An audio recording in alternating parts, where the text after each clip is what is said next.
ਦਿੱਲੀ ਦੇ ਸਾਬਕਾ ਸੀਐਮ ਅਰਵਿੰਦ ਕੇਜਰੀਵਾਲ ਵੱਲੋਂ ਵੱਡੇ ਦਾਅਵੇ ਕੀਤੇ ਜਾਂਦੇ ਸਨ, ਪਰ ਕੰਪਟਰੋਲਰ ਅਤੇ ਆਡੀਟਰ ਜਨਰਲ ਦੀ ਰਿਪੋਰਟ ਨੇ ਇਹਨਾਂ ਦਾਅਵਿਆਂ ਦੀ ਪੋਲ ਖੋਲ੍ਹ ਦਿੱਤੀ ਹੈ। ਰਿਪੋਰਟ ਵਿੱਚ ਕਈ ਹੈਰਾਨ ਕਰਨ ਵਾਲੇ ਖੁਲਾਸੇ ਹੋਏ ਹਨ।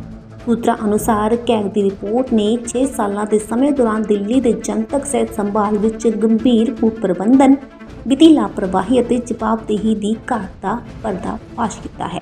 ਕੈਗ ਦੀ ਰਿਪੋਰਟ ਵਿੱਚ ਕਿਹਾ ਗਿਆ ਹੈ ਕਿ ਦਿੱਲੀ ਦੇ 14 ਹਸਪਤਾਲਾਂ ਵਿੱਚ ICU ਨਹੀਂ ਹਨ, ਜਦੋਂ ਕਿ 12 ਹਸਪਤਾਲਾਂ ਵਿੱਚ ਐਂਬੂਲੈਂਸਾਂ ਉਪਲਬਧ ਨਹੀਂ ਹਨ ਅਤੇ ਮੁਹੱਲਾ ਕਲੀਨਿਕਾਂ ਵਿੱਚ ਤਾਂ ਟਾਇਲਟ ਦੀ ਹੀ ਸਹੂਲਤ ਨਹੀਂ ਹੈ। ਰਿਪੋਰਟ ਦੇ ਅਨੁਸਾਰ ਕੋਵਿਡ-19 ਨਾਲ ਨਜਿੱਠਣ ਲਈ ਕੇਂਦਰ ਸਰਕਾਰ ਤੋਂ ਪ੍ਰਾਪਤ 787.91 ਕਰੋੜ ਰੁਪਏ ਵਿੱਚੋਂ ਸਿਰਫ 582.84 ਕਰੋੜ ਰੁਪਏ ਹੀ ਖਰਚ ਕੀਤੇ ਗਏ ਨੇ, ਜਦੋਂ ਕਿ ਬਾਕੀ ਰਕਮ ਅਣਵਰਤੀ ਪਈ ਹੈ। ਇਸ ਕਾਰਨ ਕੋਰੋਨਾ ਸੰਕਟ ਦੌਰਾਨ ਜ਼ਰੂਰੀ ਸਹੂਲਤਾਂ ਦੀ ਵੱਡੀ ਘਾਟ ਮਹਿਸੂਸ ਰਹੀ। ਰਿਪੋਰਟ ਅਨੁਸਾਰ ਕਰਮਚਾਰੀਆਂ ਦੀ ਭਰਤੀ ਤੇ ਤਨਖਾਹਾਂ ਲਈ ਪ੍ਰਾਪਤ ਹੋਏ 52 ਕਰੋੜ ਰੁਪਏ ਵਿੱਚੋਂ 30.52 ਕਰੋੜ ਰੁਪਏ ਹੀ ਖਰਚ ਕੀਤੇ ਗਏ। ਇਹ ਸਪਸ਼ਟ ਹੈ ਕਿ ਸਰਕਾਰ ਨੇ ਲੋੜੀਂਦੇ ਸਿਹਤ ਕਰਮਚਾਰੀਆਂ ਦੀ ਭਰਤੀ ਨਹੀਂ ਕੀਤੀ, ਜਿਸ ਕਾਰਨ ਲੋਕਾਂ ਨੂੰ ਮਹਾਮਾਰੀ ਦੌਰਾਨ ਇਲਾਜ ਕਰਾਉਣ ਵਿੱਚ ਭਾਰੀ ਮੁਸ਼ਕਲਾਂ ਦਾ ਸਾਹਮਣਾ ਕਰਨਾ ਪਿਆ।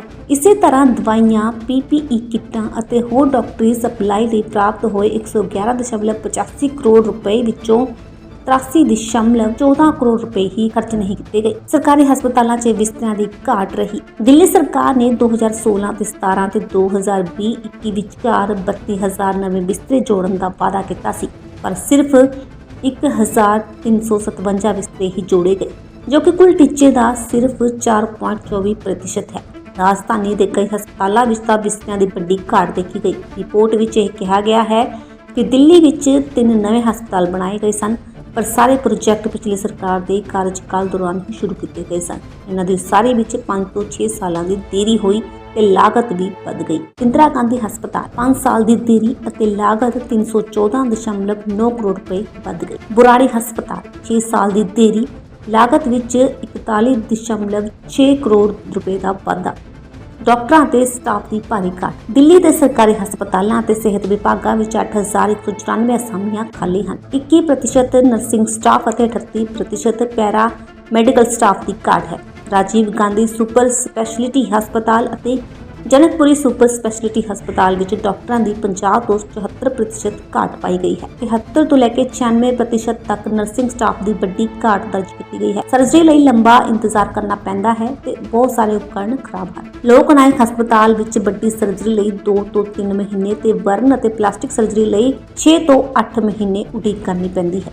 ਚਾਚਾ ਨਹਿਰੂ ਬਾਲ ਚਿਕਿਤਸਾਲਿਆ ਵਿਖੇ ਬਾਲ ਸਰਜਰੀ ਲਈ 12 ਮਹੀਨੇ ਦੀ ਉਡੀਕ ਕਰਨੀ ਪੈਂਦੀ ਹੈ। ਬਹੁਤ ਸਾਰੇ ਹਸਪਤਾਲਾਂ ਵਿੱਚ ਤਾਂ ਬਹੁਤ ਸਾਰੀਆਂ ਐਕਸ-ਰੇ, CT ਸਕੈਨ ਅਤੇ ਅਲਟਰਾਸਾਊਂਡ ਮਸ਼ੀਨਾਂ ਵਿਹਲੀਆਂ ਪਈਆਂ ਨੇ। ਜ਼ਰੂਰੀ ਸੇਵਾਵਾਂ ਦੀ ਘਾਟ ਅਤੇ ਮੁਹੱਲਾ ਕਲੀਨਿਕ ਦੀ ਮਾੜੇ ਹਾਲਾਤ। ਦੱਸਦੇ ਕਿ ਮੁਹੱਲਾ ਕਲੀਨਿਕ ਦੀ ਹਾਲਾਤ ਵੀ ਬਹੁਤ ਨਾਜ਼ੁਕ ਹਨ। ਕਿ ਮੁਹੱਲਾ ਕਲੀਨਿਕਾਂ ਵਿੱਚ ਟਾਇਲਟ ਨਹੀਂ ਹਨ, 15 ਕਲੀਨਿਕਾਂ ਵਿੱਚ ਪਾਵਰ ਬੈਕਅਪ ਦੀ ਸਹੂਲਤ ਨਹੀਂ ਹੈ, 6 ਕਲੀਨਿਕਾਂ ਵਿੱਚ ਡਾਕਟਰਾਂ ਲਈ ਮੇਜ਼ ਤੱਕ ਨਹੀਂ ਹਨ, 12 ਕਲੀਨਿਕਾਂ ਵਿੱਚ ਅਪਾਹਜਾਂ ਲਈ ਕੋਈ ਵੀ ਸਹੂਲਤ ਨਹੀਂ ਸੀ। ਕੈਗ ਦੀ ਰਿਪੋਰਟ ਨੇ ਦਿੱਲੀ ਦੀਆਂ ਸਿਹਤ ਸਹੂਲਤਾਂ ਦੀ ਅਸਲੀਅਤ ਨੂੰ ਉਜਾਗਰ ਕਰ ਦਿੱਤਾ ਹੈ।